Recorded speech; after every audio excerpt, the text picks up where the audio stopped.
أحزان قلبي لا تزول حتى أبشر بالقبول وأرى كتابي باليمين وتقر عيني بالرسول وأرى كتابي باليمين وتقر عيني بالرسول أحزان قلبي لا تزول حتى أبشر بالقبول أحزان قلبي لا تزول حتى أبشر بالقبول وأرى كتابي باليمين وتقر عيني بالرسول وأرى كتابي. والسلام على أشرف الأنبياء والمرسلين نبينا محمد وعلى آله وأصحابه أجمعين. إخوة الإيمان، وموضوعنا يرايكمنا وحلقتي لبي طبناد وحيكون سابسنتها كيف نخشع في الصلاة. قلبنا سيدين إلهي وسو جيدين كرنا انت أين إلهي هرتاغنا تبارك وتعالى وأين تكنينه. ولا لي الشلي وحين قدام بيسي qofku marka uu tukanayo inuu marka gacmihiisa uu saaro marka laabtiisa ama xabadkiisa. kalmadeenu maanta waxay ku saabsan tahay qofku marka uu tukanayo si uu khushuuc u helo inuu la yimaado an-nadaru ila mawdi'i sujuudi, inuu qofku eego inta uu salaada ku jiro marka uu taagan yahay meesha wajiga uu dhigayo oo ku sujuudayo oo halka indhihiisu marna aanay dhaafin inta uu salaada ku jiro. taayada waxa weeyaan waa dhaqankii nabigeena suubana calayhi salaatu wasalaam. sida Aisha ay warinayso waxay tiri radiyallahu ta'ala anha kana rasuulullaahi sallallahu alayhi wasallam idha salla da'da ra'sahu wa rama bi basarihi nahwa al-ard. marka rasuulku uu salaada tukanayo laba arrimood buu sameyn jiray markuu taagan yahay. marka koobaad da'da ra'sahu madaxiisa waa foorin jiray nabigu calayhi salaatu wasalaam.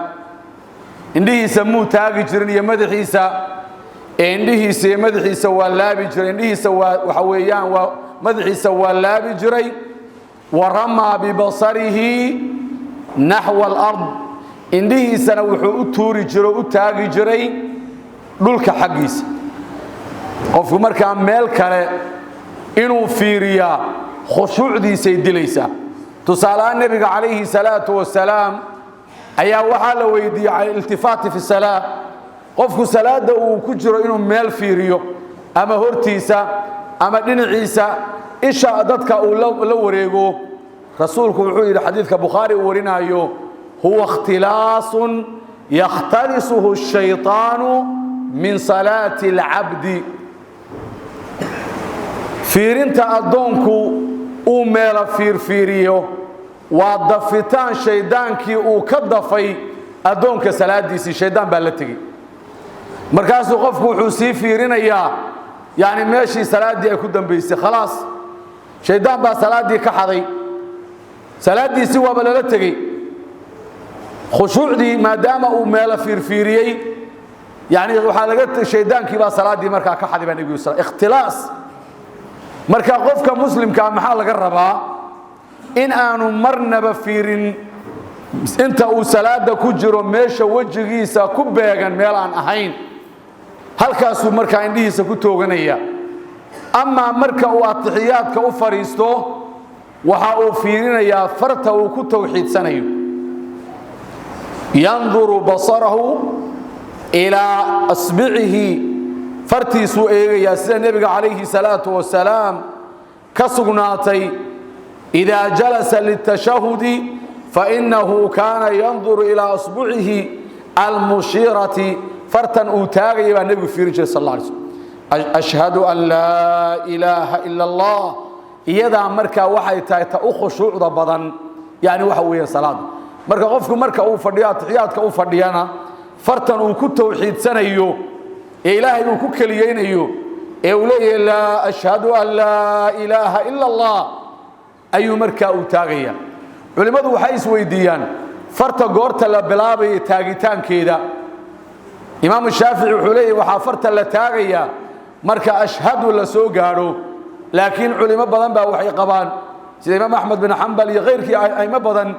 tawxiidka in marka atixiyaadka in farta lala bilaabayo ayay qabaan oo marka waxa weeye atixiyaadka oo dhan inay fartu ku taagnaanayso ayay qabaan wey marka waxa weeyaan ruuxa muslimka ahi inuu mawduuc sujuud iyo farta inuu fiiriyo ayaa nabiga calayhi salaatu wasalaam hadigiisa ka sugnaatay halka marka mas'ala yar baynu ka farcinaynaa qofku inta uu salaada ku jiro indhaha ma isku qaban karaa taghmiidul aynayn fi salaada isagoo ku jira yani indhihiisa ma daboolaya soo markaa u khushuuco mise markaa waxa weeye indhaha waa inuu furaa culimadu masalada waxa aad u faahfaahiyay sheekh abu abdullah ibn qayyim al-jawzi kitaabkiisa waxa weeyaan uu hadiga nabiga calayhi salaatu wasalaam uu aadka uga sheekeeyo oo markaa waxa weeye zaadul macaad fi hadi khayr al-ibaad wuxuu leeyahay markaa masaladaas culimadu markay qaada dhigeen laba u qaybiyeen asalka horta indhuhu qofku inuu furaa asal ah laakiin qofka laba shay haday jiraan indhaha wuu laabi karaa kow hadii meeshaasi meel qurux iyo wax isaga khushuucdiisa dilayo mashquulinaya haday meeshaas yaalaan tusaalahan sijaayad ama gobol qurux badan oo markuu fiiriyaba uu wax kala xusuusanayo ayaa meesha jira xaaladda noocaas si aan khushuucdu uga dhiman wuu indhihiisu xiranaya sidaas oo kale hadii uu dareensan yahay marka uu indhaha laabo inuu khushuucdiisu ay badanayso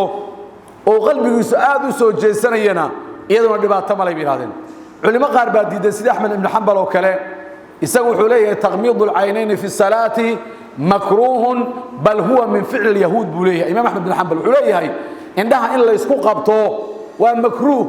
waana ficilka nimanka yahuudu ay sameeyaan marka masaladaas sida ugu fiican waa sida in loo kala tafsiiliyo hadii aan wax kala mashquulinaya aan jirin indhihi inuu hortiisa indhaha furo oo hortiisa eego ayaa wanaagsan insha Allah ta'ala 5 daqiiqo iyo xalqadeeni 12aad ee ku saabsaneed kayfa naqshu fi salaa waxaanu maanta kaga waranay qofku meesha uu eegayo wajazaakumullahu khayral jazaa wa sallallahu wa sallama wa baraka ala nabiyina Muhammad wa ala alihi wa sahbihi